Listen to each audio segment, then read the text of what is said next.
Ya teman, kembali lagi sama saya, dan di sini saya kedatangan suatu thermal paste. Tapi thermal paste-nya tersebut yaitu tipenya berbeda. Ini adalah thermal interface sheet, seperti contoh yang ada di sini, yang berbentuk seperti kertas lah dari segi thermal paste-nya.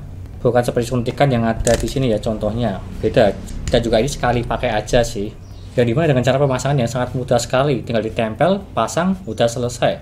Berbeda seperti yang ada di sini suntikan, dia itu kan harus disuntikan, lalu diratakan dulu kiri kanan atas bawah.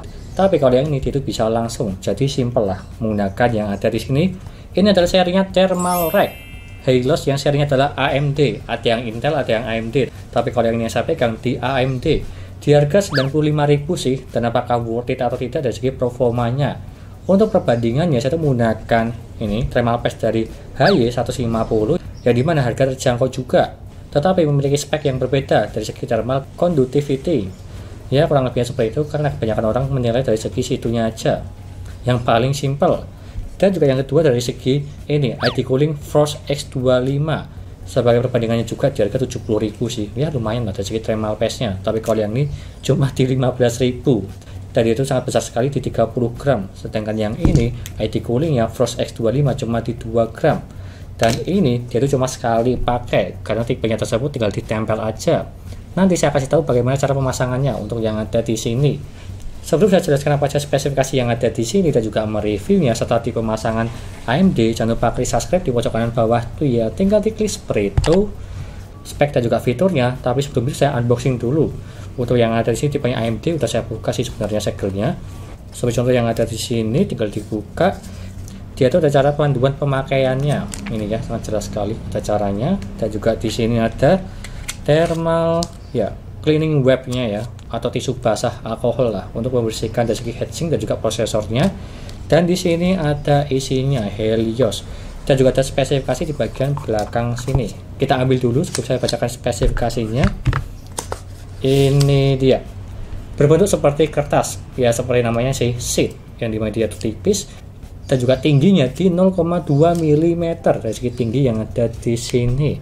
Tapi dari segi panjang dan juga lebarnya di 40 x 40 mm ya, untuk lebarnya yang ada di sini, lebar panjangnya lah berbentuk kotak, karena ini lebih ke AMD.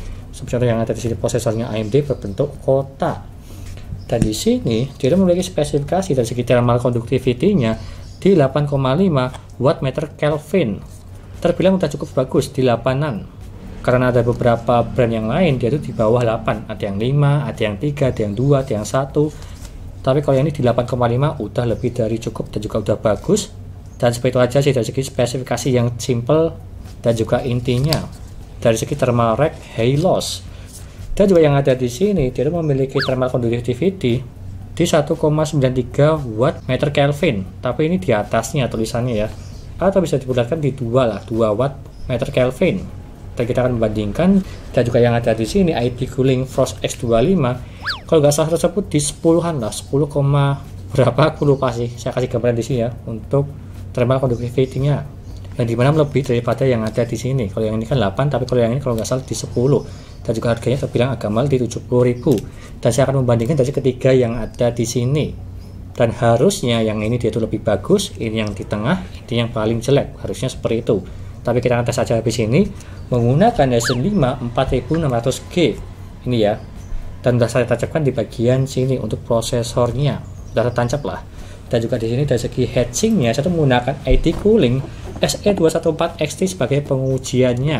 Yang dimana di sini itu heatsinknya nih, nanti saya akan tempelkan di bagian atas ini. Udah saya bersihkan ya memakai alkoholnya, alkohol 70% untuk membersihkan prosesornya dan juga heatsink. Jadi supaya lebih imbang dan juga real dari segi performanya, karena saya menggunakan alkohol untuk membersihkan dari segi prosesor dan juga heatsinknya.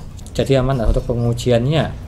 Dan seperti itu aja penjelasan dari saya, apakah ini worth it atau tidak di harga 95.000 untuk yang serinya AMD.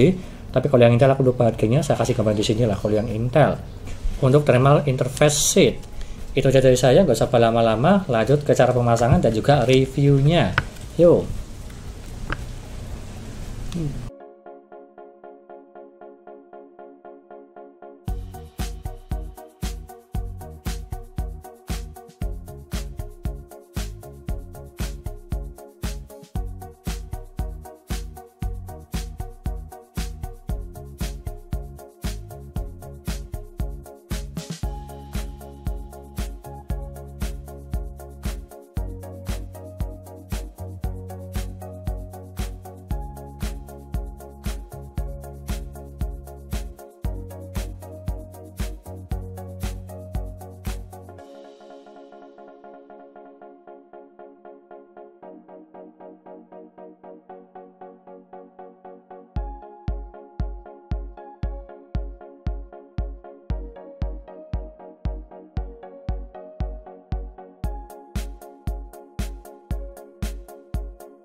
Dan lanjut ke pengujiannya. Seperti contoh yang ada di sini untuk gambarannya, saya akan membandingkan dari segi 3 thermal paste dari Hailos, Frost X25 dan juga HY510 yang dimana memiliki thermal conductivity yang berbeda-beda. Seperti contoh yang ada di sini. Yang pertama dari Hailos dulu, untuk minimal yang mendapatkan di 37 derajat serta maksimalnya di 77 derajat. Untuk minimal yang cuma diam aja di desktop tidak ngapa-ngapain, dia mentok paling bawah di 37 derajat. Dan juga maksimalnya ini saya tes di Geekbench R15 5 kali berturut-turut dan dia mentok paling tinggi di 77 derajat sebagai perbandingan data dari Hailos. Lanjut ke Frost X25 untuk minimal yang mendapatkan di 38 derajat serta maksimalnya di 76 derajat dengan pengujian yang sama. Kalau kita bandingkan dari segi Hailos, itu cuma terpaut 1 derajat dari segi minimalnya, tapi kalau maksimalnya juga sama-sama 1 derajat. Bisa dibilang kurang lebih sama lah untuk yang ada di sini. Kalau kita bandingkan juga dengan HY510, untuk minimal yang mendapatkan di 39 derajat, kalau maksimalnya di 79 derajat. Sangat jelas sekali, kalau yang HY510 dia itu paling rendah dari segi suhunya. Dari segi minimalnya dia itu kalah, tapi maksimalnya juga sama kalahnya. Meskipun cuma terpaut di 3 derajat aja dari segi Hailos. Dan seperti contoh data yang ada di sini ya perbandingannya. Jadi bisa dibilang Hailos hampir sama seperti Frost X25 dari segi performanya. Meskipun memiliki thermal conductivity yang agak berbeda sedikit. Cuma terpaut 2 watt meter Kelvin. Kurang lebihnya seperti itu, dan di harga 95.000 apakah worth it atau tidak? Silahkan komen aja di bawah untuk yang itu. Dan juga untuk yang ini, itu bisa diaplikasikan di prosesor di komputer, laptop, GPU maupun yang lainnya lah. Jadi bisa dibilang ini universal, yang AMD maupun yang Intel sama aja untuk yang itu, cuma berbeda dari segi dimensinya aja. Kalau yang Intel di 30x40, tapi kalau yang ini di 40x40.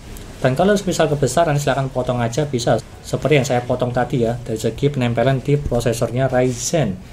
Dan kalau aku pribadi bilang ini cukup bagus, yang dimana merupakan thermal pad yang menggunakan bahan PCM atau artinya adalah phase change material, yang dimana sehingga dapat berubah menjadi liquid atau gel kalau sedang panas dan akan kembali padat pada saat prosesornya dia itu dingin. Jadi ya bisa dibilang ini bagus dari segi fiturnya. Silahkan beli aja, linknya ada di deskripsi untuk yang ada di sini. Kurang lebihnya seperti itu, jangan lupa like dan subscribe serta nantikan video lainnya mengenai review papat PC maupun thermal paste, CPU cooler, GPU dan juga yang lainnya. Terima kasih sudah menonton.